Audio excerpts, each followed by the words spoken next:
सहनाववतु सहनौ भुनक्तु सह वीर्यं करवावहै तेजस्विनावधीतमस्तु मा विद्विषावहै।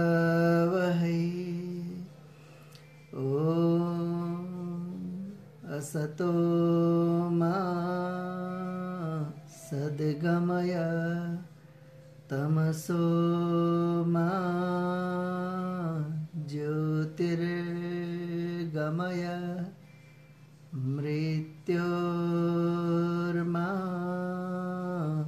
अमृतं गमय। शान्तिः शान्तिः शान्तिः।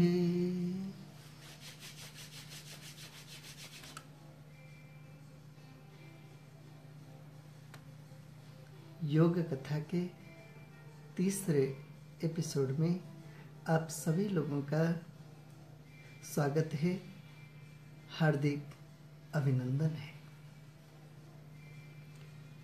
पिछले एपिसोड में हम लोग महर्षि पतंजलि विरचित योग सूत्र की बात कर रहे थे और यह बात भी कह चुके हैं कि योग सूत्र के अंदर बहुत बड़े बड़े रहस्यों को सूत्रात्मक स्वरूप दिया गया है। योग सूत्र के अंदर ही एक सूत्र साधन पाद के 36वें नंबर में आता है, सत्य प्रतिष्ठायाम क्रिया फलाश्रयत्वम, अर्थात सत्य की प्रतिष्ठा हो जाने पर क्रिया अर्थात कर्म फल के आश्रय वाला अर्थात सफल हो जाता है। मित्रों, मन, वाणी और शरीर में सत्य पूर्ण प्रतिष्ठित हो जाने का तात्पर्य है कि योगी विद्या अर्थात तत्व ज्ञान यानी कि सत्य ज्ञान से प्रकाशित हो जाता है। अब उसकी वाणी से असत्य निकलेगा ही नहीं, जैसे ईश्वर असत्य नहीं बोलता है। अतः उस योगी के मानसिक, वाचनिक और शारीरिक कर्म सत्य पर आधारित होने के कारण ईश्वर की न्याय व्यवस्था में अवश्य सफल होंगे, अर्थात फल का आश्रय यानी कि आधार बनेंगे। अन्य मनुष्यों में भी वह योगी उनकी वास्तविक योग्यता के अनुसार उनसे जो कहेगा वह अवश्य परिणाम लाएगा। ईश्वर की न्याय व्यवस्था के तथा सृष्टि नियमों के विरुद्ध वह कुछ कह ही नहीं सकता। अतः असंभव व असत्य कार्यों में इस सूत्र का तात्पर्य नहीं है।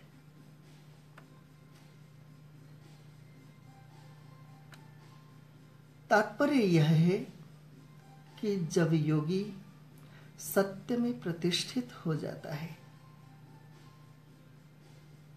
अर्थात जो सत्य में प्रतिष्ठित हो जाता है वह योगी है, ऐसा सत्य में प्रतिष्ठित व्यक्ति अथवा योगी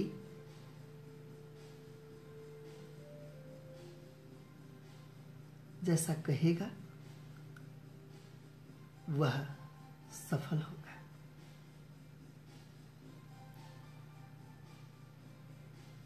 वैसे तो योगी कभी भी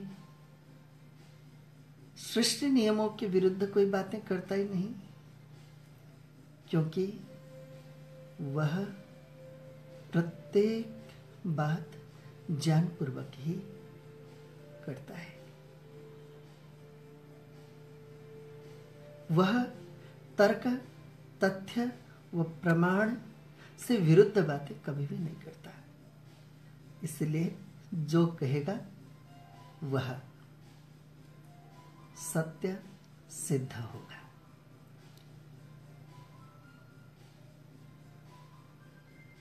वैसे तो व्यवहारिक जीवन में भी ऐसा देखने को मिलता है कि जो व्यक्ति सत्यवादी होता है उसकी जीत ही होती है।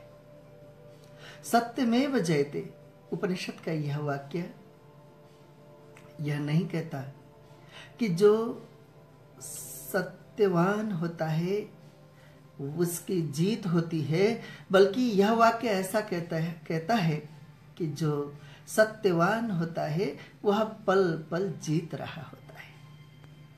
याद रखिए इस बात को। सत्य में प्रतिष्ठित व्यक्ति पल पल जीत रहा होता है। उसको जीत की प्रतीक्षा करने की कोई आवश्यकता ही नहीं, जितना सुनिश्चित होता है। कोई सत्य आचरण करता हो और उसे अपेक्षित सफलता न मिल पाती हो, ऐसा असंभव है। एक कहानी मुझे याद आ रही है। बल्लभगढ़ में एक प्रसिद्ध धार्मिक प्रवृत्ति वाले सत्यनिष्ठ विवेकी राजा हुआ करते थे। उनका एक पुत्र था अर्जुन देव।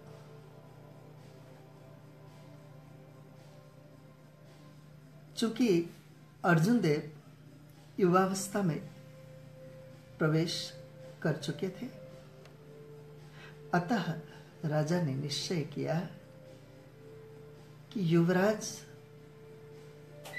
का विवाह करा लिया जाए।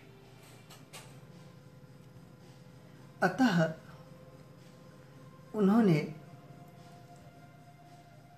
किसी सुयोग्य कन्या का चयन किसी प्रतियोगिता के द्वारा करने का निश्चय किया। पूरे राज्य में इस बात की जानकारी दे दी गई कि जो भी कन्या राजकुमार से विवाह करना चाहती है या जो भी अभिभावक अपनी कन्या को राजकुमार से विवाह कराना चाहते हैं, वे फला तारीख को राज दरबार में आमंत्रित हैं। उनको एक प्रतियोगिता से गुजरना होगा। जो प्रतियोगिता में विजयी होगा उसी के साथ राजकुमार का विवाह होगा। निर्धारित समय पर बहुत सारी कन्याएं दरबार में पहुंच गई। राजा ने सबको कुछ बीज देते हुए, फूलों के बीज देते हुए ये कहा कि आप सबके पास में 2 महीने का समय है। तब तक आप लोग इस बीज को एक एक गमले में बोएंगे और इसे उगाएंगे और जैसे फूल खिलेंगे 2 महीने के भीतर ही भीतर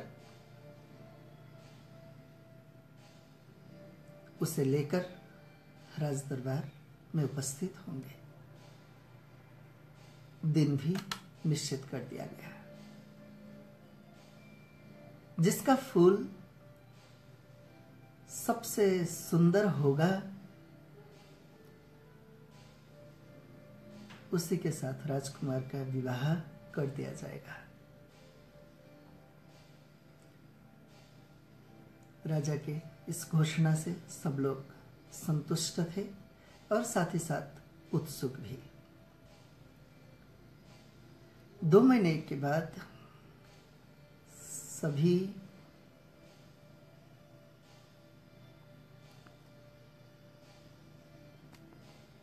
लड़कियां अपने अपने गमले को लेकर राज दरबार में उपस्थित हो जाती है। बड़े सुंदर सुंदर फूल खिले हुए थे सबके गमले में, एक से बढ़कर एक लग रहे थे गमले।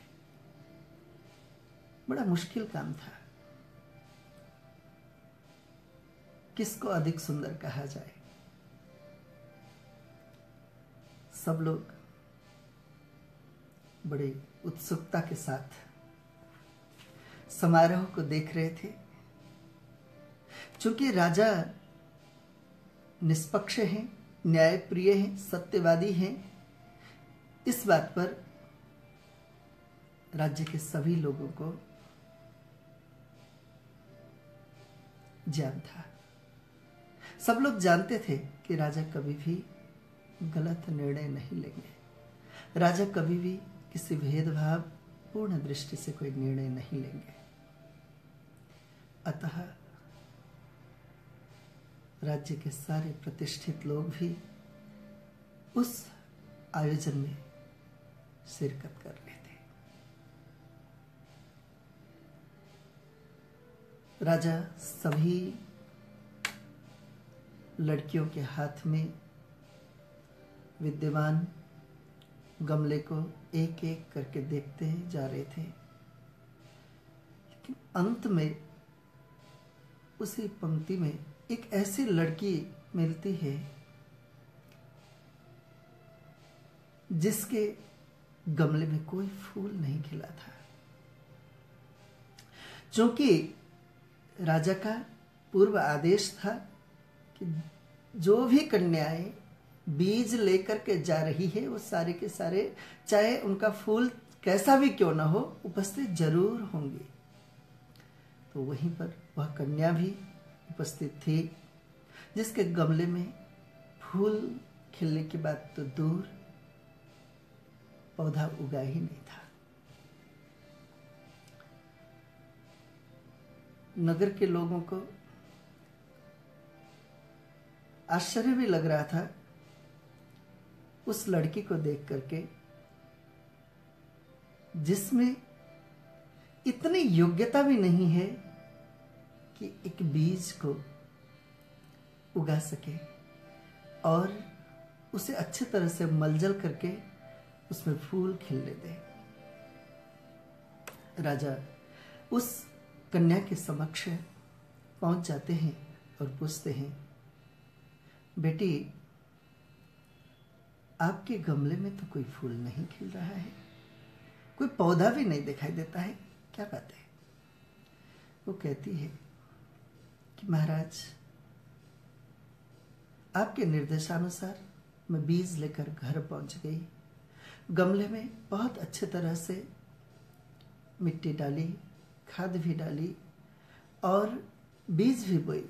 मैं प्रतिदिन पानी भी डाला करती थी इस आशा में कि बीज आज उगेगा, कल उगेगा, लेकिन आज के दिन तक भी इसमें कोई अंकुर प्रस्फुटित ही नहीं हुआ, बीज उगा ही नहीं महाराज। मैंने अपनी ओर से पूरा ध्यान रखी थी।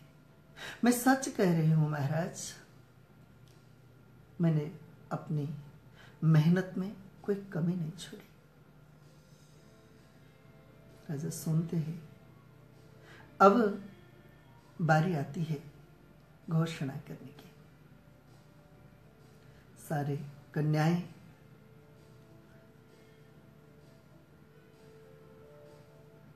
इस बात को सोच करके बड़ी जिज्ञासावश खड़ी थी कि हो सकता है राजा मेरे नाम की घोषणा कर दे, हो सकता है राजा मेरे नाम की घोषणा कर दे। हर एक कन्या यही सोच रही थी। लेकिन राजा उस कन्या का नाम घोषित करते हैं जिसके गमले में कोई पौधा उगा ही नहीं था। उसका नाम था गुणवती। सब लोग हैरान हो जाते हैं, राजा ने कैसा निर्णय लिया। पहले तो कह रहे थे कि जिसके गमले में सबसे सुंदर फूल खिलेगा उसके साथ राजकुमार की शादी कर दी जाएगी, और अब उस कन्या का नाम घोषित कर रहे हैं जिसके गमले में कोई फूल खिलने की बात तो दूर, पौधा उगा ही नहीं। इतने न्यायप्रिय राजा और ये क्या कर बैठे हैं। सब लोग आपस में कानाफूसी करने लगते हैं।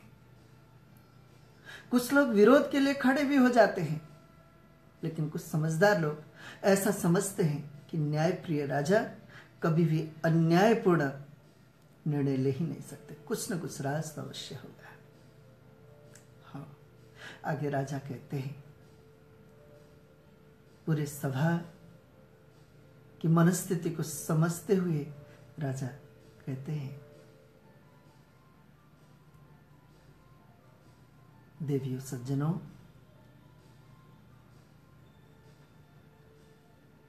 राजकुमार के लिए सबसे सुयोग्य कन्या गुणवती ही है। यह ही इस राज्य के राजकुमारी युवराजी बनने के लिए योग्य है, क्योंकि यह पूर्णतः सत्य निष्ठावती है। यह सत्य में पूर्णतः प्रतिष्ठित है। ऐसे ही युवराज्य की इस राज्य के लिए आवश्यकता है। बात यह है कि जिन कन्याओं को बीज दिया गया था वह भुना गया बीज था, विकृत बीज था जो उग ही नहीं सकता। लेकिन सभी कन्याओं ने चालाकी की। सब लोगों को लगा कि सुंदर से सुंदर फूल लेकर के पहुंच जाओ राज दरबार, राजा फूल को देखेंगे और निर्णय लेंगे। लेकिन गुणवती ने सत्यनिष्ठा को नहीं छोड़ी। सारी कन्याएं अपने सिर को नीचे कर लेती है। शर्म के मारे सबकी आंखें नीचे झुक जाती है और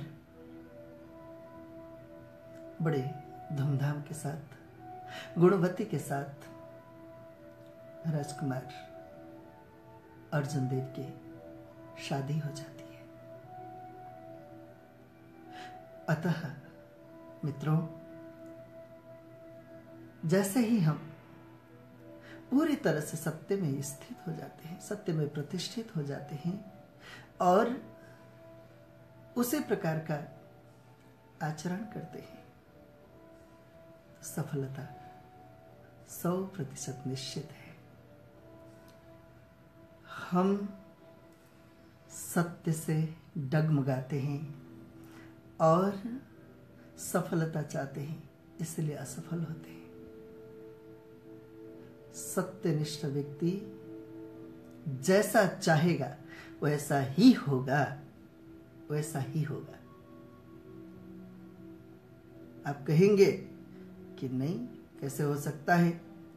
सत्यनिष्ठ व्यक्ति अगर कहे कि छत गिर जाएगा क्या? मैं पहले कह चुका हूं कि सत्यनिष्ठ व्यक्ति कभी भी सृष्टि नियमों के विरुद्ध बातें चाहेगा ही नहीं। वह ईश्वरीय रीति व्यवस्था से विरुद्ध कल्पना करेगा ही नहीं। अतः मित्रों, आप हम सबको सत्य में प्रतिष्ठित होना चाहिए। सफलता अवश्य मिलेगी। ओम शांति ही शांति ही शांति।